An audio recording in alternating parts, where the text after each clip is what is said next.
Hey everyone, welcome back to the channel. Thanks for tuning in. You're watching the VSO Gun channel. Actually, no, excuse me. You're watching the Beyond VSO channel, which is my B channel, as in the letter B, as in the second channel, although we do talk a fair amount about beekeeping on this channel because this is kind of where I put all my stuff that isn't directly related to the VSO Gun channel. So I'm going to start putting the dog videos up here because they don't really play very well. But anyway, I'm starting a new series today, which is commentary on beekeeping. Because I have a friend that is imminently getting into beekeeping, and he has a whole bunch of questions, and I thought that I could use that as an opportunity to produce a bunch of content to increase the watch hours on this channel so I can reach more people after I get it monetized, because that's just the way that it works. For a channel to really go anywhere on YouTube, it has to be making ad revenue for YouTube. So it's just the way that it is.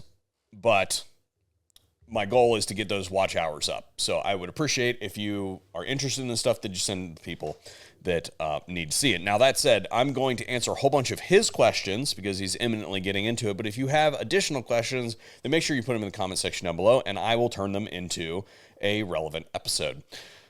So credentialing. Okay, so I don't really like this very much, but it is what it is. I have been doing this for 6 years, if you count the year where I basically shadowed my wife. So my wife was basically like, hey, I did a really weird thing. And I'm like, well, how weird? Okay. And she's like, I bought bees. And I'm like, oh, I've been thinking about doing that for years. I just haven't pulled the trigger on it. And she was like, oh, really? Yeah, so we went to bee school and all that sort of stuff. And I shadowed her for a year to determine whether it was something I wanted to participate in. And since then, I've been doing this for 5 years. So I have a fair amount of experience, not the ton of experience that like some of the really established channels on beekeeping have, obviously. But I've learned a fair amount, and I currently have 10 colonies. And my wife has 7 colonies on her parents' property. So we have a fair amount of exposure to the topic. So the first question is, and I won't have to do that in subsequent episodes. I'll just put them up there. But the first question is actually a suite of questions, is when do you get into beekeeping? And the answer to that is right now. I'm located in southeastern Ohio. If you are located in a more southern latitude, then you can start earlier. But right now, in my part of the world, right now is when it's starting to rip roar. Okay, it's getting going right now. You can basically find them anywhere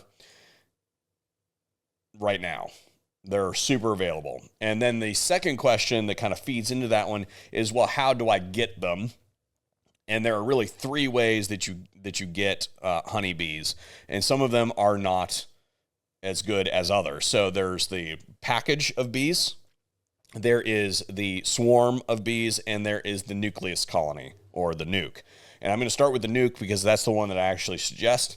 And basically what a nuke is 5 frames, typically, of an established queen that is usually overwintered. And what that means is that very likely that queen was birthed last spring. She laid all summer, through the winter, and into the spring now.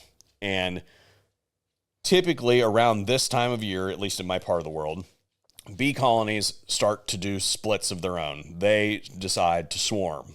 And that means that the queen and a substantial proportion of the resources and the individuals of the colony are going to get up and leave and go to another location, leaving a weakened colony with some resources and a fledgling queen. To prevent that, beekeepers will often split their own hives. And there's a bunch of different methods that you can use to do that, but one of the methods that you would use if you are going to sell those bees, for instance, like this year I'm not selling because we have a new baby and I just don't have time. But maybe next year I'll pick back up on selling. But one of the ways that you do that is you take that original queen and 5 frames of brood in all stages, cap brood resources and stuff like that, put them in a box and sell them. So now you've removed the queen from the colony, and that colony is still at strength, but they're going to spend the next month making a new queen, getting her mated. And then after that, they're going to be a little bit behind, but basically to return to the point where they were about to swarm, 2 months from the time you take her out, maybe a little bit more. And in my part of the world, the flow has passed. And at that point in time, usually you run into a dearth and they start to reduce their population.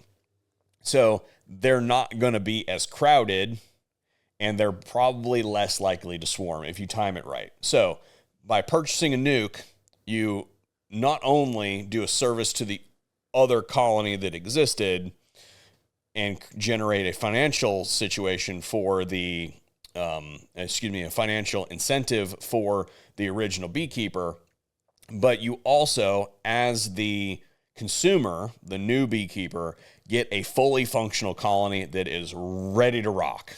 So you're going to take those 5 frames, you're going to sink them into your 8 or 10 frame box, and she's going to go to town. The individuals are already bound to her. They're out there gathering from day one, and the brood is going to emerge and be doing all of the functions of the hive. They're just going to be a smaller unit, but they're ready to go. And you get 5 built out frames, so there's space for her to lay. So from day one, that colony is going to go. The next best way is to catch a swarm. Swarm catching is more of an established beekeeper thing, but you need some drawn comb to do that and a box that holds frames. I usually run 1 completely drawn frame and 4 empties, excuse me. And then you put some lemongrass oil in there, and if there are swarms that are going by, they might investigate it and check it out. Right now, I have 1 swarm that's caught in the back of the yard here at the office, and it looks to be a smaller swarm.